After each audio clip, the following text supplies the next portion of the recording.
Yo, what is up YouTube, man? The post fade is a powerful move on NBA 2K22 Next Gen, and today I'm going to be giving you guys the best one in the game. If you guys are new, if you want to drop me a like and subscribe, of course you would know I would appreciate it a ton. The best post fade on your build is Pro 4. This animation is easy to green, easy to time, hard to contest, and it's just a smooth looking fade. Whether you have a 7'3" center like I do, whether you're using a 6'8" like I use as well, I even use it on my 6'6" shot creator. It is a great way to get 2 points no matter what build you use. And now for the badges to help the post fade out. You guys already know Fade Ace Hall of Fame is what you want if you're doing post fades a lot, but there are a ton of badges that give it a boost. If you're fading from the corner specialist works. A lot of people think difficult shots helps it, but that only helps with post hop shots. It doesn't actually boost the post fade, but Sniper, Hot Zone Hunter, Lucky 7, Green Machine, Deadeye, they all help with the post fades. And on next gen, your mid-range rating is your post fade rating. On current gen, you have a separate one. If you want to be automatic with doing post fades, an 80 rating is what you want. That'll give you the ability to get Fade Ace Hall of Fame as well. If you throw that on and you know how to time it well, you're going to hit every single fade that you shoot. Now, it's not a broken move. If somebody defends it well, you're not going to be hitting 100% smothered, but a post fade is very difficult to defend unless they know exactly when you're going to start the fade animation. They'll have to jump to get a good contest. The only time anybody has ever defended my post fades well is when I was spamming it for a video such as this or another reason. Now, if you guys are new to doing post fades and you want to know how to do it, all you have to do is hold LT and pull back on the left joystick while you are shooting. Now, there are ways to control the direction you post fade. As you guys can see, if I point my joystick to the left, my dude is going to post fade to the left. If I point it back, I'm going to post fade backwards. And that's it. You only really have two options you can post fade. And shimmy fading is another thing tied into the post fade. As you guys know, there's not a shimmy animation this year. The post fade animation ties into both. All you will do is double tap square or X depending on if you're on PlayStation or Xbox. And your dude will do a shimmy before he does the actual post fade animation.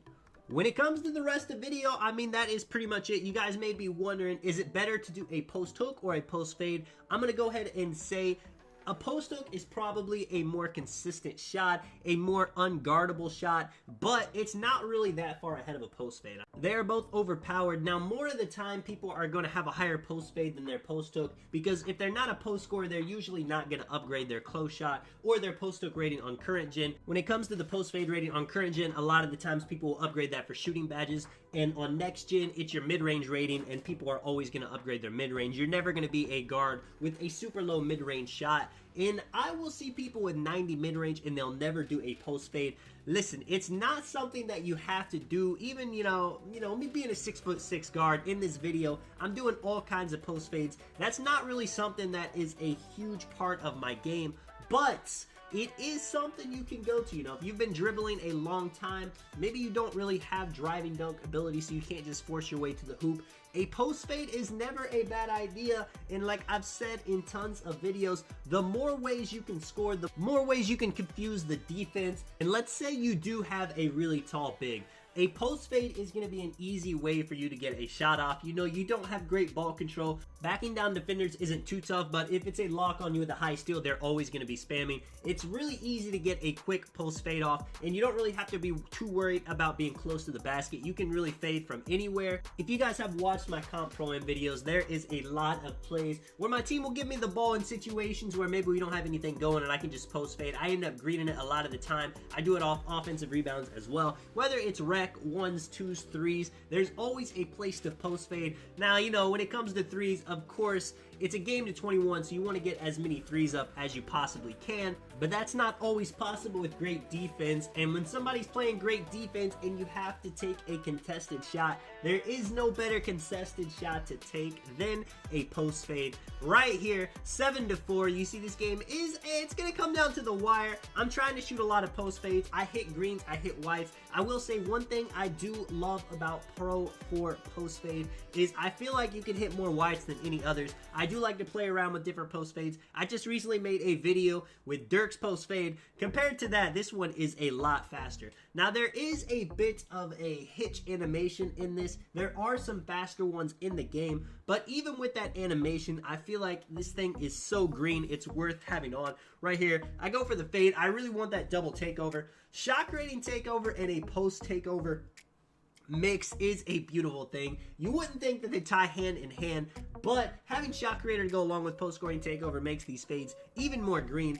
Right here, man, super spin. This guy, you know, he's playing pretty defense. I want a nice fade going into the post. Bada bee, bada boom, it's green. You see, he knows I'm going for the fades. I've done it a lot in this video, and even when he's there, he's not really getting good contests. It does take a while to show, but you guys will see. Right there, it looked like his hands up. Maybe that could have been you know, maybe a high yellow, a 20, but it was nothing close to that. Step it back right here. He's giving me the space. Boom, 12-16. Post fades aren't the most effective thing in the 1v1 market because it's not make it take it. You know, I do eventually have to start hitting some threes if the opponents are getting threes, and a post fade is only going to be a 2 most of the time. You can post fade from the 3-point line, but I would not recommend it. I've tried to see if it's possible to green those every single time, but it's not. You definitely will miss. Now, you'll make some of them, especially if people aren't getting contests. Right here, do a little shimmy. If you guys put on Dream Shake, I know there's a lot of people who don't believe that badge works at all, but Dream Shake will stun people. I'll definitely make a video on it. It's actually kind of overpowered. It's pretty crazy, but like I was saying, on the 2s court where it is make it take it, if you're somebody, you know, you've just mastered your craft at post fading, you can literally win a game with nothing but post fades. They're not going to be able to touch the ball. It is going to stress them out. 20-16. Check this crazy possession out. So I know the one thing I cannot give this guy is a 3. If he gets a 2, that's okay. I'm sure I could just rim run,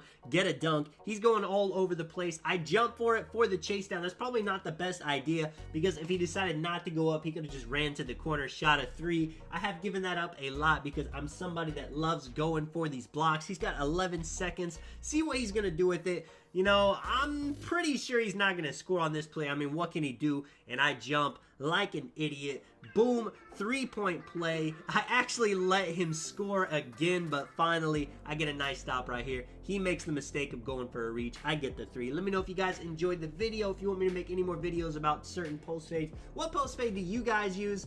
And I'm out, man. Peace.